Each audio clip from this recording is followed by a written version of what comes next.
Hello everyone, welcome back to my channel, and today, as you know from the title, I am back at it again studying for the jlpt N3. So to be fully honest with you guys, I have not been studying Japanese for like 2 months now. I have tried, but I just couldn't focus because I lacked a lot of motivation, and also I was super busy with applying for universities and part-time work as well. But now I'm finally free, so I decided let's actually open up this book and get started. So yeah, let's have a look today.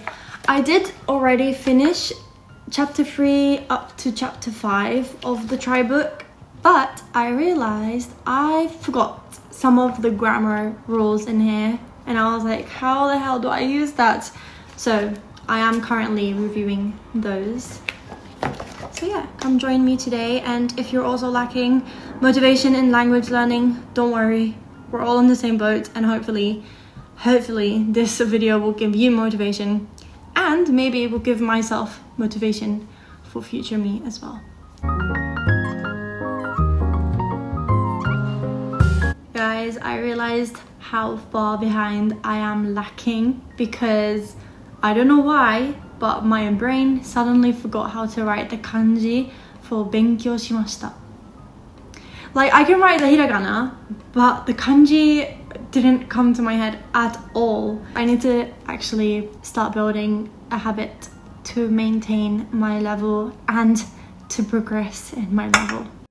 So now I'm looking at に対して, which is when I talk about direct actions towards another person or certain attitudes. For example, 彼女は誰に対しても親切です. And then I can also use it when I respond to or refuse. So when I have multiple usages, I sometimes get confused. So what I do is I type it into YouTube, like に対して grammar N3, and then I try to watch a video and continue watching as many videos as I want to finally understand the grammar rule.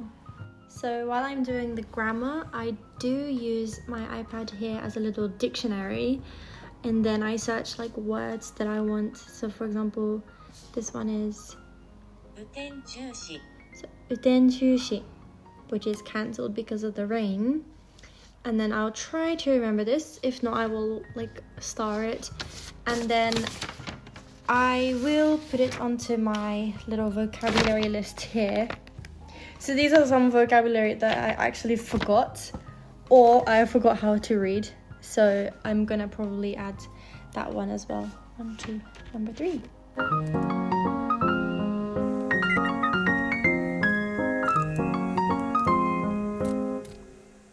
皆様のご応募をお待ちしております。What's 応募? 応募 application. So one thing I really like about this book is each chapter has a little passage using the grammar steps, and the grammar is highlighted in bold. So it's really easy to see how it all links together, to see the context it's written in as well. And what I usually do is I love practicing and reading the dialogue out loud, so I will be doing that. 家族や仲間と一緒に収穫した野菜を食べるのは最高です。野菜作りを通して自然に親しむこともできるし、バーベキューパーティーのような楽しいイベントもあります。実際に療養されている方のお話によれば、思ったより簡単にできるし、それに子供と話す機会が増えて楽しかったということです。農園の活動について詳しいことをホームページでも紹介しています。皆さん一緒に野菜を作りましょう。And then next grammar is 何々がを通して、野菜作りを通して。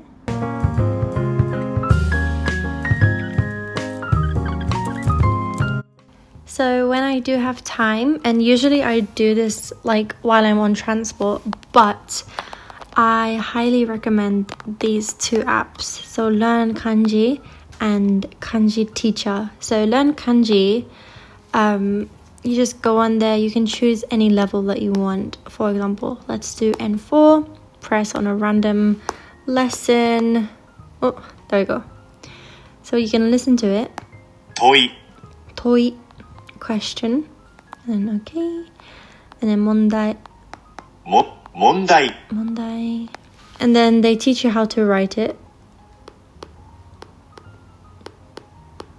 Oops, I forgot the little thing there. Toi. I did it wrong. So, look at that. That is horrible, but anyway. And then you just like get tested. So, mondai. Okay. And then they test if you can write it without the guide. So there we go, 1, 2, 1 and 2. Oops, there we go. Mato. And the next application I really love is Kanji Teacher.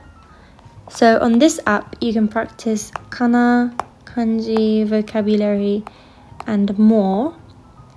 And you can also choose the level, for example, anyone or all of them as well. Oops, there's all. But you can see like the vocabulary number rises. So I'm currently doing N3. And then you can choose how you want to learn. For example, kanji with keyword or keyword with kanji, onyomi, kunyomi, etc. So for example, the first one is tashi, which assurance. And then on the word, you can also press it. There we go. And it tells you about each of the strokes and also tells you the word sometimes. And then you can also analyze the kanji. Well, that's when I did assurance. And you can have a look a different way. You can practice. So practice writing, hide it and practice. So writing, how to write it. A hint, words, and then different sentences. So I really like this application, and it's all for free, surprisingly. And then you have tests that you can practice, and you have games that you can play. So kana games, kanji games, listening games. I don't think I've ever tried listening. So that's all I'm gonna do for now. So I did the review of chapter 3 and some practice tests, and I also did some translations. So I wrote a sentence with the grammar in English and I tried to translate it into Japanese. And when I didn't know the vocabulary, I would of course just search on my dictionary and try to make it by myself there and then. And to check the question, to check my sentence, I'll just input it onto Google, or I'll send it to my boyfriend, or I do sometimes use HelloTalk, where I post something that I've written and then native speakers will check the writing and tell me what I did right, what I did wrong, which is very useful. So guys, that's all I'm gonna do for now. Probably after this video, I am gonna go grab lunch first of all, and then I will review the vocabulary that I learned today. And one thing that I love doing recently is whatever I'm doing, like if I'm cooking, if I'm doing something else, I will put a Japanese podcast in the background and just listen to that. And while I'm listening, I repeat after them. And if I catch a word I don't know, I'm like, oh, what is that word? And I try to search it on the spot. I try. But anyway, recently I'm really obsessed with her channel, Bite Size Japanese.